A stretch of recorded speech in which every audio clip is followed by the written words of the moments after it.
Você vai ouvir agora Clipcast.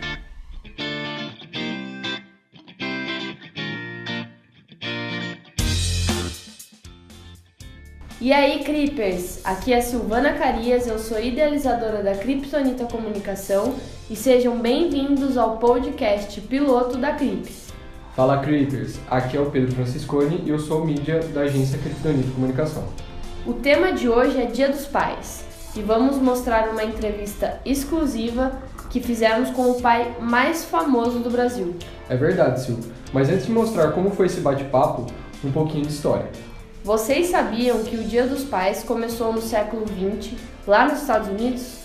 O Dia dos Pais passou a ter repercussão no início do século XX, quando foi comemorado pela primeira vez em 19 de junho de 1910. A data foi escolhida como sugestão da filha, Sonora Luz Dodge, não sei como fala o nome dela, que quis homenagear o pai William Jackson Smart. Ele havia sido um veterano na Guerra Civil e teve que cuidar sozinho dos filhos após a morte da esposa. O dia 19 de junho foi escolhido por ter a data de aniversário de Williams. Muitas pessoas da cidade passaram a homenagear os próprios pais também, disseminando a ideia.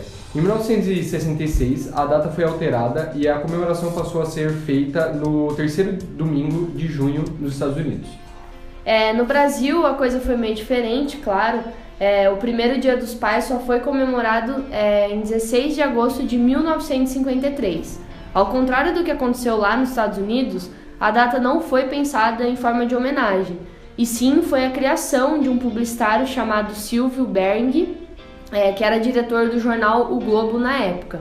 A primeira tentativa foi de associar o Dia dos Pais ao Pai de Jesus, que é comemorado dia 16 de agosto no calendário litúrgico. Então, para quem não sabe, dia 16 de agosto é o dia de São José, né? Porém, ao longo dos anos, a data foi alterada para domingo e se tornou oficial no segundo domingo do mês de agosto. Então, acho que o gancho aí dessa história é que no Brasil a coisa foi totalmente comercial, uma data criada só para lucrar e... Seguindo a onda dos Estados Unidos. Tem várias datas, a gente até pesquisou, a gente viu, né, na pesquisa da pauta. Datas fixas, Dia das Mães, Dia das Crianças, que foram criadas para lucrar realmente. Que é uma coisa meio que uma jogada, né, de comércio e tal, para ter mais consumo nesses dias e tal. E a própria criação do Dia dos Pais foi meio esquisita, né, porque o pai, por ele ser veterano de guerra, ele cuidou sozinho do filho, e isso muita gente faz, muitas mães, muitas mulheres fazem isso e não têm o devido reconhecimento. Isso.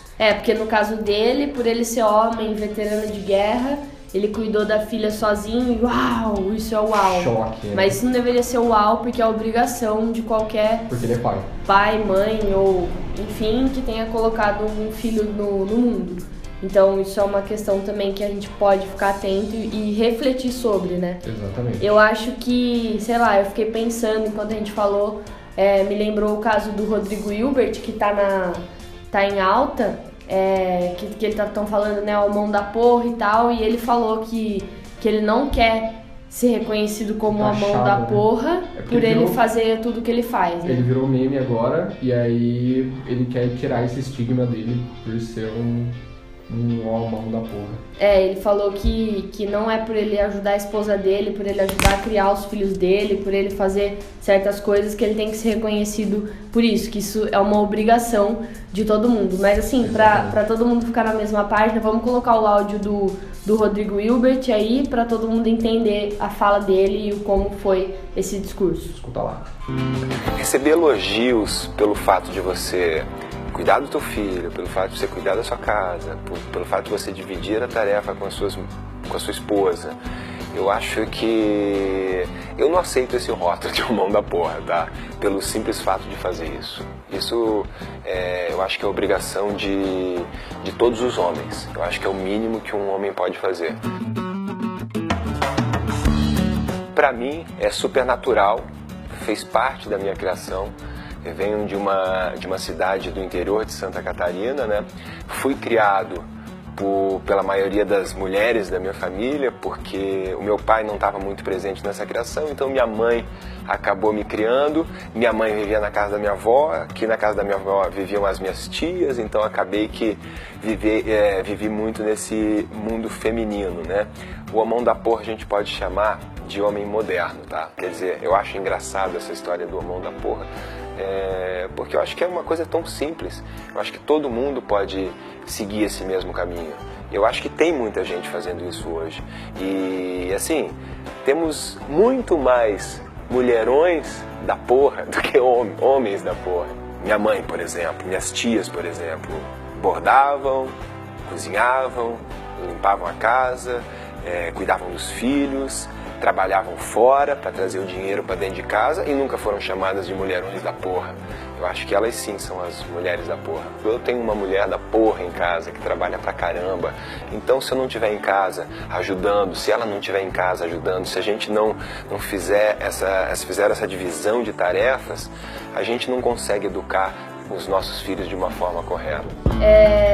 Então eu acho que fica claro, assim, salve pro Rodrigo Hilbert, porque eu acho que ele é assim um homem da porra, primeiramente por reconhecer que esse estilo de vida que ele adota e o tipo de coisa que ele faz, na verdade é uma obrigação, e só dele reconhecer isso é muito legal e é o que todo mundo deveria fazer. Né? O ser humano, né, independente de ser homem, mulher ou qualquer coisa do tipo. Ou enfim. Sei lá, como que você comemora, Pedro, o Dia dos Pais? Normalmente, eu não sou de capital ou cidade grande, eu sou do interior, então o pessoal lá, a gente vai todo mundo pra casa da minha tia, todos os pais, e aí a gente faz um almoço ou uma janta e todo mundo comemora junto. E tem seus presentes, como você havia comentado, de festa, tipo data comercial e tal, mas a gente procura sempre dar sentido real pro Dia dos Pais. E você, Sil? Lá em casa, assim, todo mundo sempre, os homens, né, os pais da família sempre esperam um presente, então fica meio que uma coisa em torno disso, desse presente que vai chegar. Então, minha família super aderiu o comercial, o viés comercial. Então, eles esperam mesmo presente, isso é muito importante, mas eu acho que quem dá significado pra data é a gente, né? Exatamente. Então, sei lá, eu costumo tentar usar esse tipo de data pra fazer alguma coisa que eu não costumo fazer sempre, sei lá, escrevo uma cartinha pro meu pai, tento fazer alguma surpresa, eu acho que isso é legal. Dá mais significado, né, além do o importante é a gente ter esse senso crítico, eu acho, né, de Exatamente.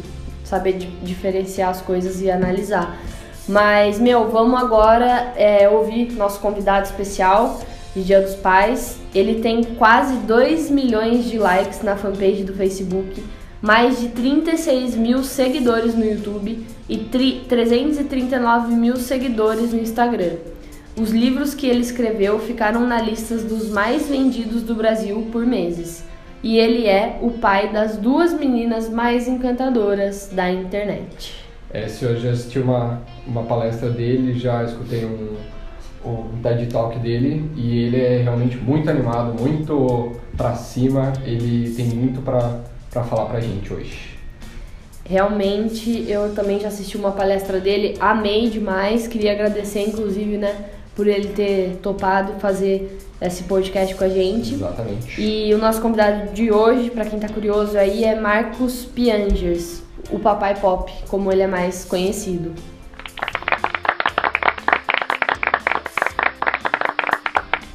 O Marcos, ele nunca teve a oportunidade de conhecer o pai, e isso é uma realidade muito frequente no Brasil. De acordo com o CNJ, Conselho Nacional de Justiça, há 5,5 milhões de crianças sem o nome do pai na certidão de nascimento. É complicado, Sil. Mas mesmo fazendo parte desse número, Marcos não deixou isso interferir no modo como ele cria as filhas Anitta e Aurora.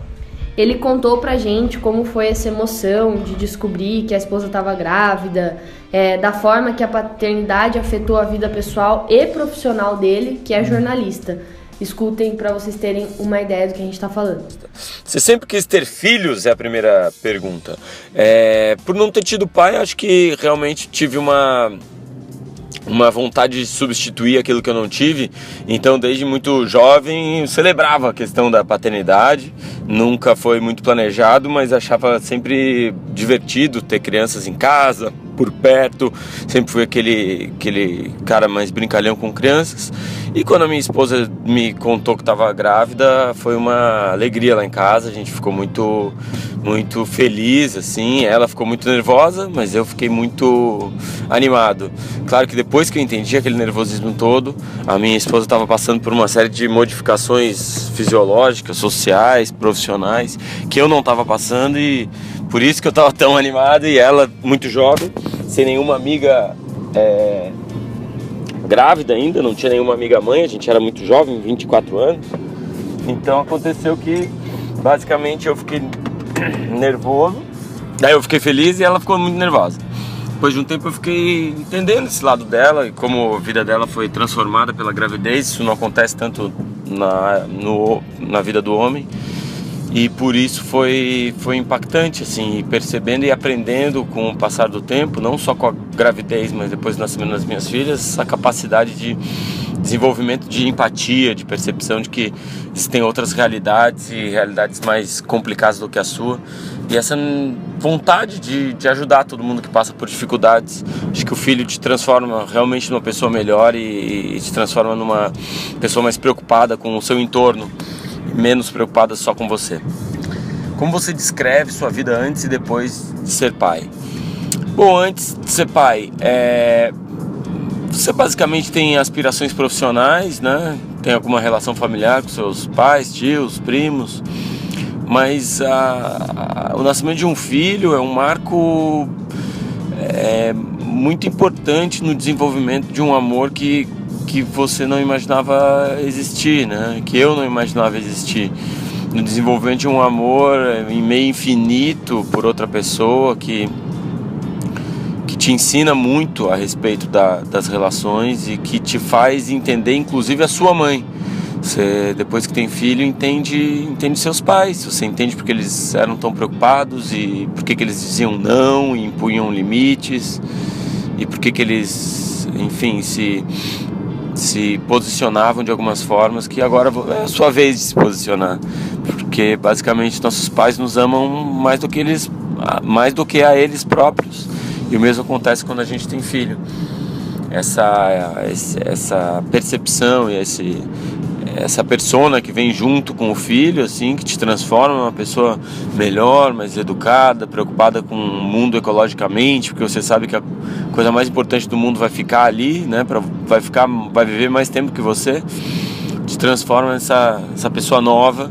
E se você for humilde e dedicado e atencioso e participativo, você com o tempo vai se moldando e melhorando cada vez mais. Acho que não existe uma virada de chave, e não existe um interruptor que liga ou desliga o pai. Ele vai aprendendo com o tempo, ele vai se moldando, melhorando e humildemente reconhecendo seus erros e tentando ser melhor. Ser pai mudou em alguma coisa na sua carreira como jornalista? O quê? Não só na questão de criação do livro, do canal, mas eu digo pessoalmente. O que você aprendeu sendo pai que conseguiu aplicar melhor na sua vida profissional? Muita coisa.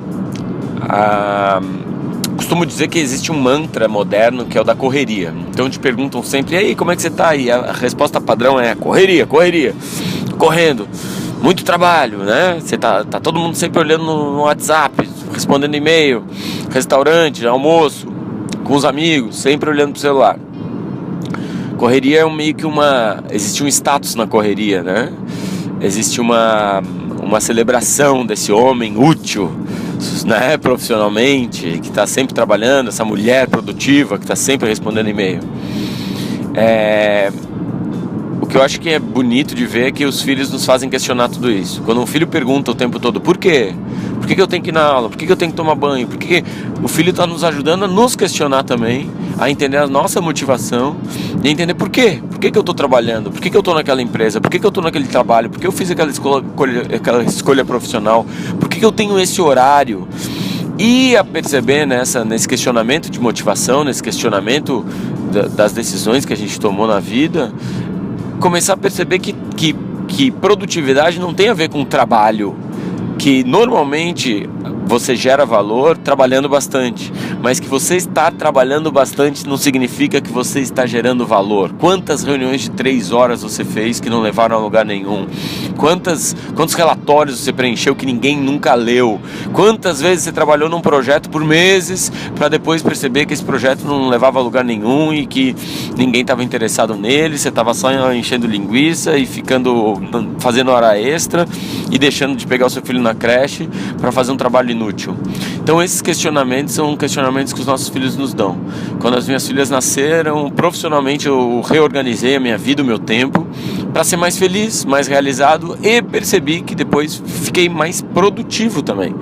Porque você começa a perceber que é mais produtivo em alguns horários, que não necessariamente é o horário que o escritório demanda. Você começa a perceber que quando você organiza a sua vida em função dos filhos, você se obriga a ser mais produtivo nos horários de trabalho, nos horários que você tem que entregar alguma coisa, então você é mais focado. Acho que as minhas filhas me ajudaram também na questão da criatividade, elas emprestam uma inventividade, um olhar desprovido de limites, que é a característica do olhar infantil, que tem uma influência grande no meu trabalho também, a percepção de que você pode trabalhar com mais bom humor. Elas trouxeram para mim também uma calma, uma paz de não estar sempre disputando com outras pessoas ou uma batalha infinita por dinheiro.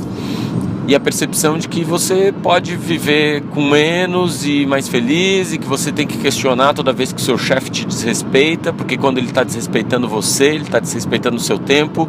Na verdade, ele está desrespeitando o tempo com a sua família, está desrespeitando os seus filhos, desrespeitando a sua esposa. Então você questionar e buscar uma sociedade mais justa é também buscar uma sociedade mais justa profissionalmente. Eu vi que a sua... É legal frisar esse discurso de que a gente só entende o que os nossos pais falam quando a gente se torna pais. É aquele famoso discurso, né? Quando você for pai, você vai me entender. E daí eu fiquei o tempo todo, né, na fala do Marcos, eu pensava naquela música da Elis Regina, Como Nossos Pais, e naquela esqueci, É Preciso Amar. Legião Urbana. Legião Urbana, que ele fala que a gente é o que a gente vai ser quando a gente crescer, né? Então eu me questiono muito com isso. Meus pais sempre foram, principalmente mais a minha mãe até, mas o meu pai às vezes fala algumas coisas, sempre falou quando eu era menor e tal, e aí a gente não consegue entender o porquê das coisas. E eu acho que quando você se torna pai e mãe, eu não tenho essa referência pra falar, porque eu ainda não sou mãe, mas quero ser, então eu acho que isso deve mudar realmente. E eu acho que o questionamento das pessoas tem que ser nessa linha de, tipo, em vez de você dar um tablet na mão do seu filho e falar, fica quieto um pouco, é você entender e refletir sobre os porquês que ele te questiona, né? E uma coisa muito importante que eu achei muito legal da fala do Marcos foi a questão do amor infinito que ele colocou. Que é o pai se amar o filho mais do que ele se ama, mais do que ele próprio. Então, tipo, é um amor tão grande que eu não consigo pensar e me colocar no lugar, sabe? Porque eu não sou pai, no caso. E o lance do questionamento que você comentou também, ele falou que ele mudou a rotina dele depois que ele começou a ser, porque ele foi pai. E eu acho que, assim, a gente pode não esperar para ser pai para começar a fazer os questionamentos, né? Tipo, eu acho que os questionamentos podem ser feitos sempre. E a questão do trabalho que ele falou também, da geração de valor, do mantra moderno, que é socialmente aceito que você só tem valor na sociedade quando você trabalha muito e o seu trabalho é a própria geração de valor. Então, às vezes você não precisa trabalhar tanto, você pode ter um tempo para você mesmo, para ter esse valor. Você vai ter tanto valor quanto se você trabalhar aqui num camelo o tempo todo, enfim. Eu acho que esse questionamento pode começar o quanto antes, né? De pensar, nossa, se eu tivesse um filho, eu gostaria que fizessem isso com ele, ou eu faria isso. Então, sei lá, a gente aprende a se colocar mais no lugar do outro, né? Exatamente. Eu acho que é um exercício de empatia bom pra todo mundo treinar, né? Exatamente. E o livro, O Papai é Pop, né, que o Marcos escreveu, ele começou com uma ideia sem muitas pretensões e ele acabou surpreendendo ao entrar na lista dos mais vendidos do Brasil. Exatamente. O resultado foi tão positivo que rendeu a criação do Papai é Pop 2 e a Mamãe é Rock. Como surgiu a ideia do Papai é Pop?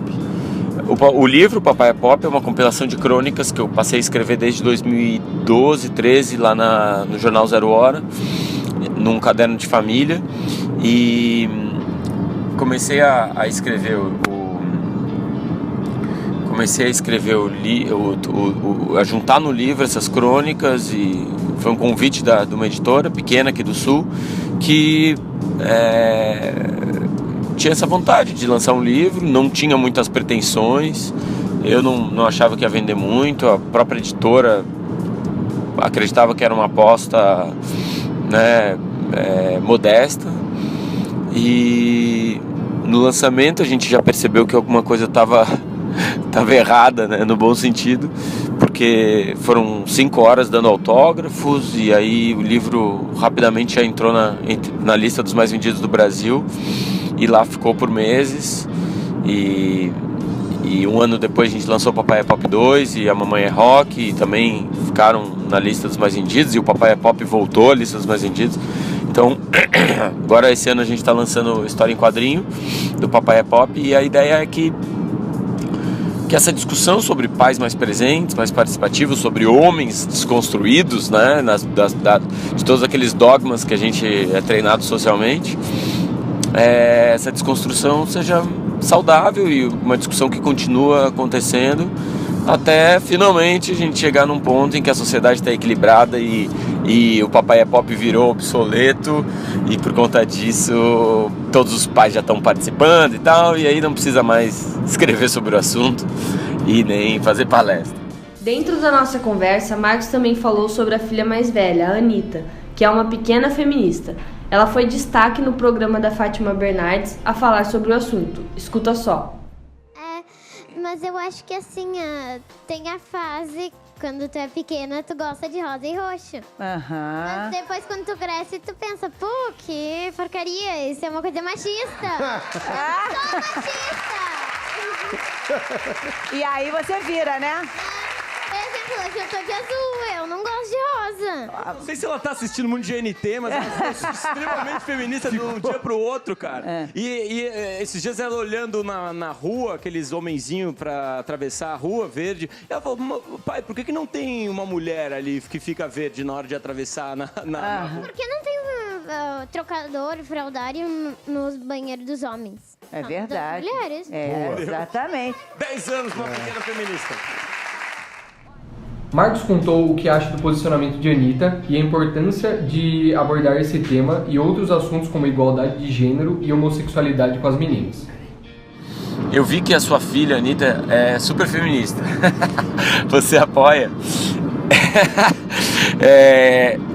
Vamos lá, esse termo feminismo, ele tá carregado de preconceitos, né? Que eu espero que sejam cada vez mais vencidos esses preconceitos contra o feminismo. O feminismo nada mais é do que igualdade, uma batalha, uma busca por uma trégua, um acordo de paz, um aperto de mãos entre homens e mulheres. A gente já vive brigando, a gente já vive falando mal um do outro. Homens falando que mulheres, né, são isso ou são aquilo, e mulheres fazendo o mesmo. O feminismo ele vem para ser uma trégua, ser um ponto de amizade, de dizer, olha, vamos fazer as pazes, vamos ter relacionamentos mais saudáveis, vamos ser mais sinceros um com o outro, vamos parar de disputar, né, entre marido e mulher, e vamos ser mais transparentes um com o outro para ter relacionamentos mais felizes. E claro que sim, claro que eu acho que é maravilhoso ver a minha filha percebendo o seu lugar na sociedade, percebendo o seu potencial como pessoa, e percebendo que ela não é menor do que qualquer outra pessoa porque ela é mulher. como sistematicamente a sociedade tenta dizer pra ela, né? Então ela é mulher, ela tá com TPM, falou demais, porque ela tá estressada, ela vai arrumar um namorado, esse tipo de expressão que diminui qualquer opinião ou posicionamento dela, não é aceito lá em casa e é incentivado que ela não aceite nunca, porque assim, a nossa busca é que ela seja tudo que ela pode ser, ela explore seus potenciais ao máximo, como a minha mãe me incentivou a eu explorar os meus potenciais. Então acho que é muito legal que a Anitta tenha essa visão e fico agradecido à minha esposa por ter me ensinado muito a respeito de igualdade de gênero e colocado esse tema lá em casa.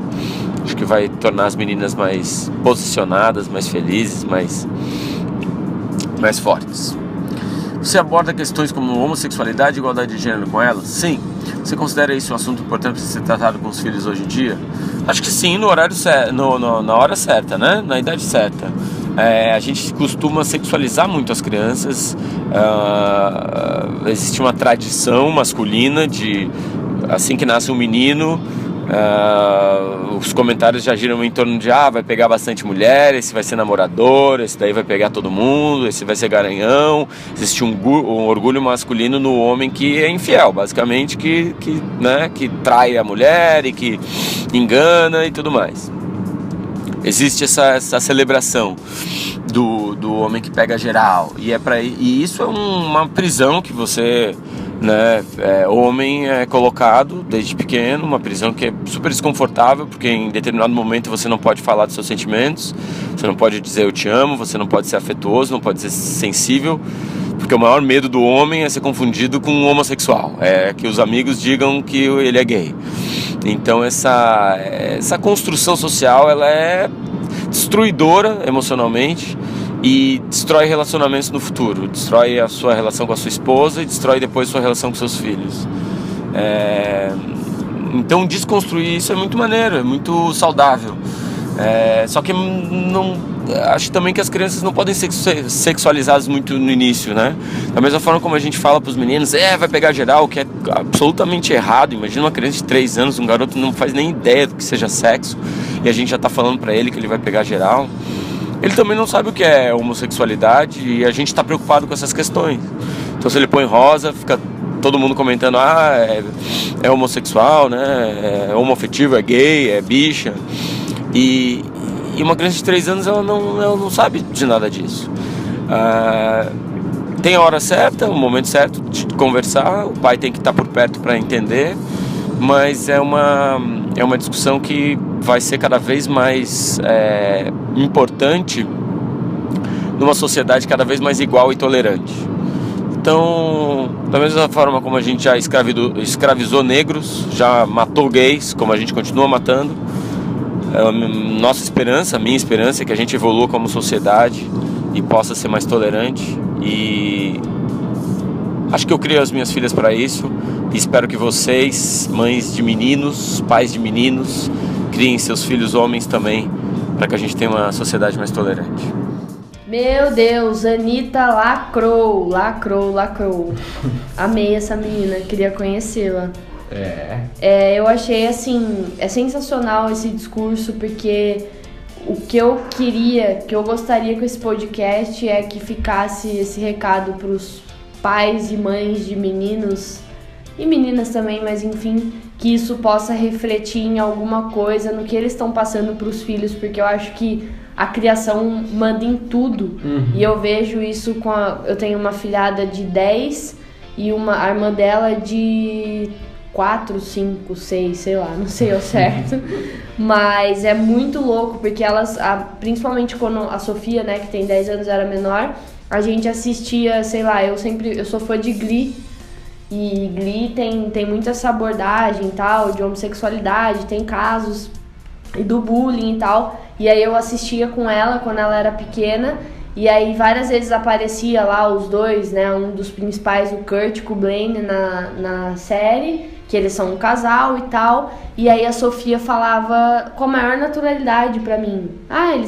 Eles namoram e tal. Enfim, então pra ela ali, uma criança que não tinha paradigma nenhum por trás, era uma coisa muito normal. Aí hoje, com 10 anos, que ela já tá na escola, que ela já tá mais poluída, né?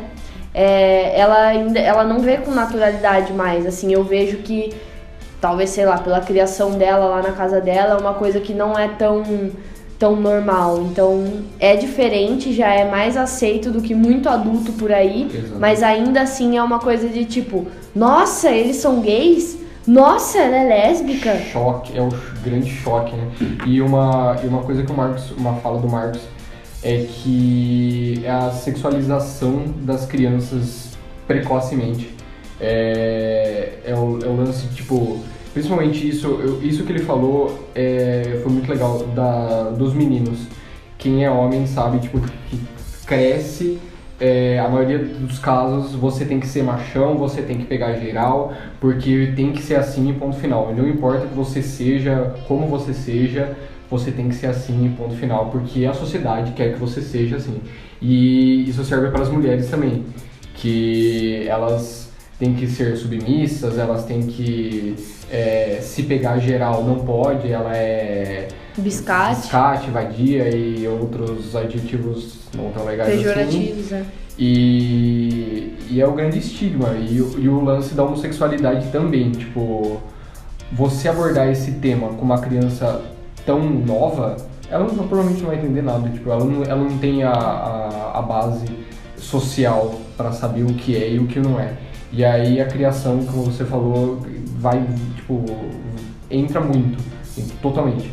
A criança, ela acaba, se a criação dela for corrompida, alguma coisa do tipo, ela provavelmente vai ter sequela social e coisas do tipo. Então eu acho que fica muito essa coisa de quando, além de ser pai, é uma responsabilidade muito grande, inclusive social, assim. Você tá formando o futuro do mundo, assim, exatamente, se você for pensar. Então, o jeito que você cria, como o Marcos falou, né, ele preza por isso, por esses diálogos e tal, e eu acho que o que é ensinado em casa e o que as crianças têm exemplos, elas vão repetir. Isso tanto pro bom quanto pro ruim. Então, assim, como eu disse, eu não sou mãe, a gente não tem autoridade máxima pra falar sobre isso, mas é uma opinião pessoal de que, sei lá, quando eu for mãe, eu quero com certeza seguir esse caminho. Eu acho que isso é muito importante pro futuro, assim, do que vai ser essa sociedade, né? Esse tema cada vez mais presente. E uma outra coisa que ele falou também, não só das crianças, os adultos também, essa grande rincha do pessoal extremista de querer, tipo, puxar para um lado, puxar para o outro. Tipo, ele acabou comentando, tipo, sentar e conversar, deixar tudo a panos limpos e, tipo, tudo tranquilo. Não precisa tretar, sabe? Tipo, a melhor coisa sempre. Conversar e ficar tudo bem. E além da Anitta e Aurora, né, a gente perguntou pro Papai Pop se ele quer ter mais filhos e a gente ficou até meio surpreso um pouco com a resposta dele. Escuta aí. Você quer ter mais filhos? Sim, eu quero. A gente fala em adoção, eu e a minha esposa, ela não quer mais engravidar, mas a gente quer ter mais filhos sim. Então no momento a gente discute adoção e quem sabe, né? Tamo sei lá, se planejando. As minhas filhas, a gente vai muito em instituições de caridade, muitos abrigos de crianças e tal. Então elas já estão se acostumando com a ideia. Daqui a pouco a Anitta, que é a mais velha de 12, aprova a ideia. De acordo com um estudo feito na Universidade de Toronto, o uso de tablets e smartphones por crianças pequenas pode influenciar no desenvolvimento da fala. A pesquisa aponta que a cada 30 minutos que a criança usa esses tipos de aparelhos eletrônicos, o risco de desenvolver a oralidade tardia aumenta em 50%. Na sua palestra você falou sobre criar para uma geração à frente da nossa. Como você vê as suas filhas no futuro como consumidores e usuárias da internet? Então, o Steve Jobs inventou o iPad e ele não tinha iPad em casa. O Bill Gates inventou o computador pessoal, né, com Windows, E ele disse que só daria um computador para os filhos depois que eles lessem bastante. O Chris Anderson, que é fundador da Wired, a maior revista de tecnologia do mundo, ele controla o uso de tecnologia na casa dele, dos filhos dele, né? Porque todas essas pessoas que têm relação com tecnologia sabem que esses sistemas são construídos para nos viciar e que a exposição demasiada a telas causa uma série de problemas cognitivos e de desvantagens competitivas, inclusive profissionalmente. Então, sem dúvida, eu acho que o futuro vai ter cada vez mais tecnologia, cada vez mais as pessoas vão usar tecnologia. Tenho convicção que as minhas filhas vão usar óculos inteligentes, relógios inteligentes, pulseiras inteligentes, roupas inteligentes, computação ambiental, a capacidade de você simplesmente conversar com um computador e, através da nuvem, ele realizar todos aqueles processos que você faria olhando para uma tela. E o quanto isso pode também nos distanciar da realidade, nos plugar numa realidade virtual e de todos os perigos que a tecnologia traz junto com a comodidade que ela oferece, com a comodidade que ela oferece. O que eu quero dizer é, vai existir mais tecnologia e a popularização das inovações tecnológicas vão criar oportunidades financeiras, oportunidades para indústrias, para empresas, oportunidades para marcas. E todo mundo que se preparar para esse futuro, que já existe, já está sendo desenvolvido, vai ter uma vantagem competitiva no mercado. Agora, o que é importante é que as minhas filhas saibam construir e utilizar a tecnologia para alguma coisa nova, né? Eu costumo sempre fazer a relação com o carro. O carro é uma tecnologia maravilhosa, nos permite viajar rapidamente, permite que você tenha agilidade, conforto, segurança, mas ao mesmo tempo polui e ao mesmo tempo mata em acidentes. Ou seja, você pode fazer uma opção mais saudável de levar seu filho para a escola a pé ou de bicicleta, justamente pensando nessas questões de sustentabilidade e de felicidade pessoal.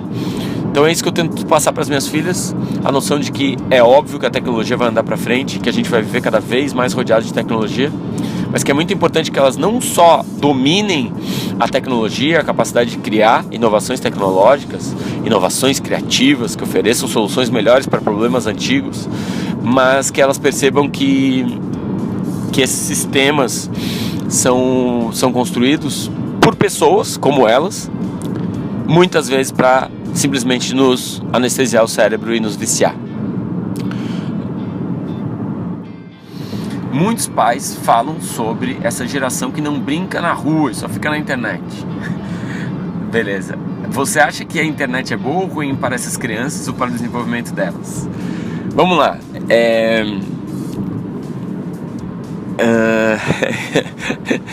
Como é que eu posso... Bom, eu acho que é um pouco de clichê, tá? Eu acho que essa história de as crianças não brincam mais na rua.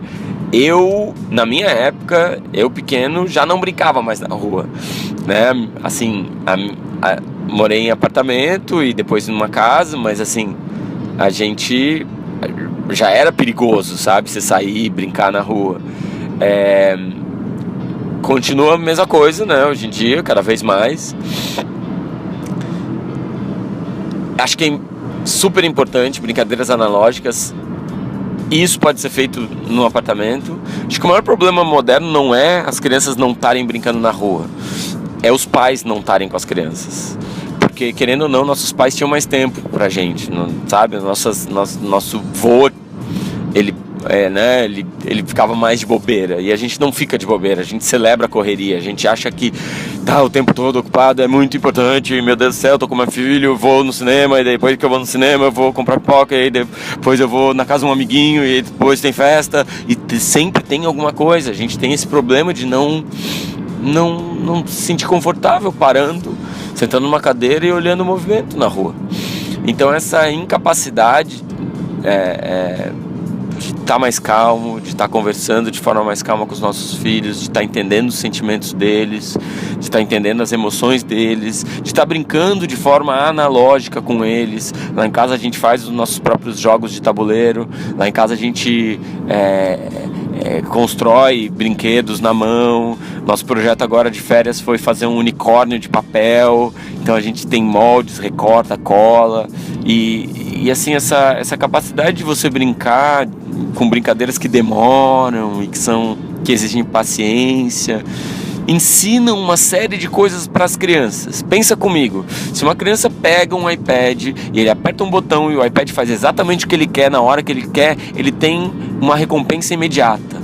E o treinamento e a educação de mostrar para a criança que ela pode ter uma recompensa lá na frente, né, mais distante do factual, mais distante daquele momento, é um ensinamento profundamente válido, porque a vida não é imediata, certo? Você, para construir uma carreira, você precisa se dedicar, você precisa demora para você construir uma carreira, para você construir um casamento, demora para você conquistar a pessoa e conversar e afinar ponteiros, sabe? Para você criar um filho, demora, e a gente está muito imediatista, a gente tem tudo que a gente quer, a hora que a gente aperta um botão e o computador resolve tudo pra gente, e a gente começa a ficar impaciente, impertinente, a gente começa a ficar sem empatia, a gente começa a ficar grosseiro, e esses ensinamentos são muito importantes para os nossos filhos, e as brincadeiras analógicas e o tempo gasto com paciência do lado deles oferece essa oportunidade, que os filhos aprendam paciência, aprendam recompensa mais lá para frente, entendam a dinâmica da vida, que é uma dinâmica que exige paciência e exige dedicação e exige trabalho. Então você está ensinando coisas valiosas quando você gasta tempo e quando você brinca de brincadeiras antigas, analógicas, de madeira, de papel. Agora, eu nunca vou falar mal da internet, sabe? A internet é maravilhosa. Minha filha, ela tem acesso a todas as informações do mundo no Google. Ela aprendeu francês no Duolingo, ela aprende japonês nos aplicativos. Ela sabe coisas que eu aprendi no mês passado. Então, aos 12 anos, ela já tem acessos muito interessantes. Mas todo esse acesso é importante que seja monitorado, né? Que você seja uma espécie de mentor, de tutor, de inspirador para o seu filho, para que ele procure as coisas que o incentive a produzir criativamente e não ficar basicamente vendo bobagem no YouTube e consumindo besteira no Instagram ou falando bobagem no WhatsApp. Então, a internet é maravilhosa, a tecnologia é maravilhosa, a gente só precisa ser um pouquinho mais responsável na criação dos nossos filhos. Só trazendo alguns pontos que você falou de se eu acho que é bom ou ruim, acho que é muito ruim tela para crianças muito novas.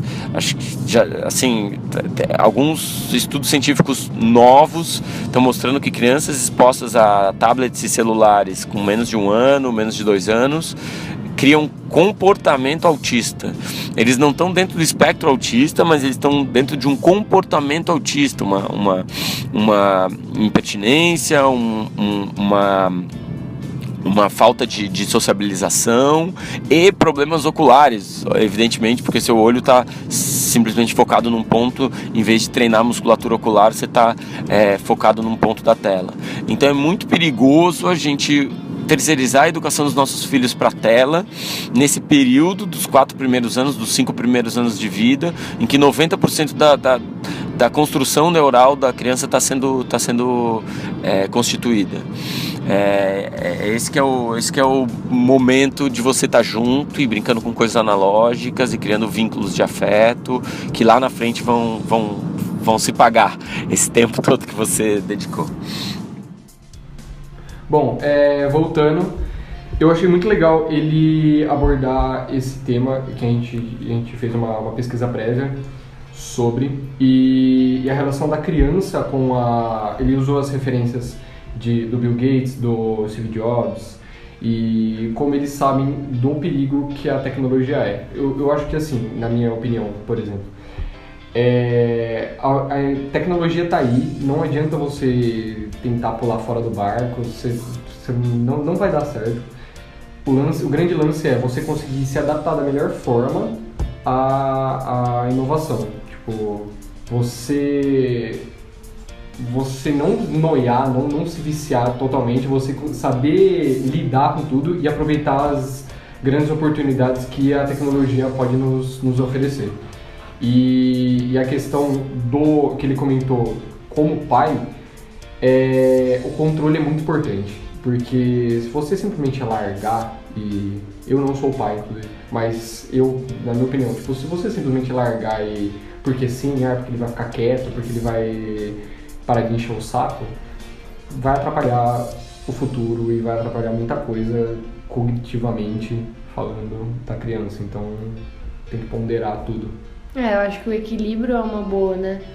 Nessa questão, porque até pra gente mesmo, inclusive a gente que trabalha na área, a gente tá conectado o tempo inteiro, porque a gente trabalha com isso. Então até pra gente esse cuidado tem que ser aí alertado. Mas eu acho que buscar o equilíbrio, numa opinião pessoal, é uma boa forma de sobreviver à era da tecnologia e usar ela ao nosso favor. Totalmente. Né? Então, sei lá, aproveitar o lado bom e se controlar os possíveis riscos que isso possa, né, oferecer. É complicado, mas temos que ponderar. O Pianger se formou em jornalismo pela Universidade Federal de Santa Catarina. Ele trabalhou como repórter no programa da Fátima Bernardes e é colunista no Diário Catarinense e no Zero Hora. Pensando no futuro da profissão, Marcos contou o que considera o real motivo dessa fase complicada que o jornalismo enfrenta hoje, como, por exemplo, a falta de estrutura na grade curricular de algumas universidades pensando no mercado atual. Escuta aí. Alguma sugestão fundamental para novos jornalistas que serão o futuro da profissão? Sim. Acho que o jornalismo passa por uma crise, e é uma crise grave de credibilidade e de entendimento das novas tecnologias. Eu fico muito frustrado quando eu vou em universidades e eu vou dar entrevista para o curso de jornalismo e lá tem um estúdio com 2 câmeras cruzadas, com pessoas, servidores públicos muitas vezes atrás das câmeras, com cabos grossos levando essas câmeras plugadas numa mesa de corte, com outra pessoa lá atrás e fazendo todos os cortes, e a apresentadora é uma aluna do 2º semestre que imita a Ana Paula Padrão. Isso é uma comunicação do passado. É muito triste perceber que os ambientes escolares e universitários estão treinando os nossos jovens para habilidades do passado. Talvez o problema do desemprego não seja a crise. Talvez o problema do desemprego seja a nossa inabilidade para preparar os nossos jovens para o futuro e para ficar só emulando uma indústria ou várias indústrias que estão diminuindo, não crescendo. Então eu fico muito frustrado quando o ambiente universitário, que era para ser a vanguarda, a experimentação laboratorial, ainda emula tudo aquilo que eu estudei há 20 anos. Há 20 anos eu estava na faculdade estudando exatamente câmera cruzada, apresentação de jornal, teleprompter, chroma key, e acho que as universidades e o jornalismo deveriam estar estudando vídeo na vertical e entendimento de edição de vídeo e produção com DSLR e redes sociais e distribuição e SEO e Facebook, Snapchat, Instagram e lives, e isso deveria ser o treinamento do jornalista moderno, que tem hoje ferramentas para oferecer o critério jornalístico, a investigação jornalística, o serviço social jornalístico de uma forma mais brilhante, de uma forma mais efetiva e distribuída, né, para que esse conteúdo seja de fato consumido e impactante para as pessoas. Então, se eu tivesse uma dica, uma sugestão fundamental para os jornalistas seria essa: se você continuar fazendo o que todo mundo fez no passado, você vai estar cultivando uma lógica antiga e ultrapassada. Está na mão dos novos profissionais recriarem essa profissão que é fundamental na fiscalização dos políticos, na fiscalização dos governantes, para que a gente tenha uma sociedade mais justa. No fim da entrevista, Marcos deu dicas fundamentais para novos jornalistas que serão o futuro da profissão. Se você pudesse dar 2 dicas, uma sobre o que fazer e outra sobre o que não fazer para pais do futuro, quais seriam? Bom, o que não fazer, vamos começar porque eu acho que a gente mais erra do que acerta, né? Então o que eu acho que a gente não deveria fazer é replicar os maus comportamentos das gerações anteriores. A gente tende a achar que porque o nosso pai nos batia, então também vou bater no meu filho porque deu tudo certo comigo, então vou ensinar isso para ele, ele vai aprender. Meu pai me dava castigo e era duro e não falava eu te amo, então vou fazer a mesma coisa porque daí meu filho vai aprender e vai ser legal. Essa lógica é uma lógica que não respeita um conceito simples de evolução social e científica. Cada ano que passa a gente tem mais ferramentas para entender o que é a criação de filho e qual o valor de um pai afetuoso, de um pai amoroso, né, de um pai que participa e que não é simplesmente um pagador de contas. Então replicar os maus comportamentos das gerações anteriores é o principal erro da nossa geração, porque a gente vai simplesmente perpetuar algo que nos marcou negativamente. E eu costumo dizer que por mais que você seja uma pessoa maravilhosa, você se tornou uma pessoa maravilhosa apesar das palmadas, apesar da falta de amor, apesar das dificuldades que você passou. Então ter um pai amoroso e que seja participativo e atencioso e que lide bem com as emoções dos seus filhos é uma forma de você quebrar esse ciclo e dar ao filho uma referência. Então essa seria a dica. Eu sou muito curioso, né? Eu converso com muitos pais. Quando eu vejo especialmente irmãos muito legais, assim, então, tipo, eu tenho um amigo no interior do Rio Grande do Sul que é desenhista, é um dos melhores desenhistas de fonte do mundo. Trabalha para uma empresa em Londres, viaja o mundo todo, fez a fonte da Petrobras, dos Jogos Olímpicos, da Lego, e aí eu descobri que o irmão dele é também um cara genial que faz games. E aí eu fui perguntar pros pais dele, cara, qual é o segredo, qual é o Neston, o que você deu no Nescau dos caras? E assim, perguntei a mesma coisa para vários pais que têm filhos felizes. E todos eles me disseram, cara, em primeiro lugar, ser amigo do seu filho, conversar com o seu filho, ter um canal de conversa com o seu filho, que ele possa ter a segurança, sempre que ele tiver um problema, vir até você e você seja uma referência, um farol em todo momento de escuridão. E o segundo ponto é entender que a profissão do nosso filho nunca é a profissão ideal pra gente. Então, a nossa geração, né, a geração da minha mãe, por exemplo, queria que eu fosse concursado, que eu trabalhasse no Banco do Brasil, sabe? Que eu trabalhasse na Petrobras, velho. Se eu fosse trabalhar na Petrobras, eu tava preso lá em Curitiba com o Moro, tá ligado? Então, não era cool ser chefe de cozinha há 20 anos. Não era cool ser comediante há 20 anos, e agora é cool. Então, hoje, quando você vê o Alex Atala, você tem que entender que o Alex Atala começou quando não era legal, era muito difícil. Então talvez o seu filho que está mexendo com videogame, ou desenvolvendo fontes, ou escrevendo aplicativos, né, ou sendo esportista, ou querendo ser escritor, ele talvez não seja a profissão ideal, talvez você fique com medo e tenha inseguranças relacionadas à profissão do seu filho, mas dá a ele essa oportunidade de explorar suas potencialidades e descobrir alguma coisa em que ele seja bom é muito, muito importante.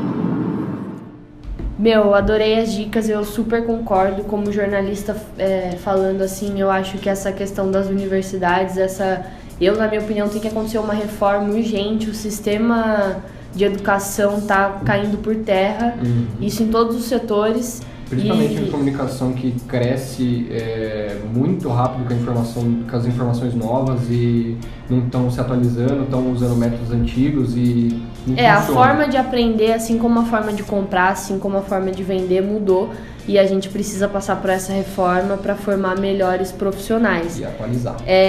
E eu acho que essas dicas são excelentes para todo mundo que é da área de comunicação, todo mundo que está ouvindo e é da área, espero que consigam colocar em prática. Exatamente. E esse foi o nosso primeiro podcast. A gente ficou feliz em fazer, a gente vai continuar fazendo. Exatamente. Espero que vocês tenham gostado do Creepcast. Primeiro piloto.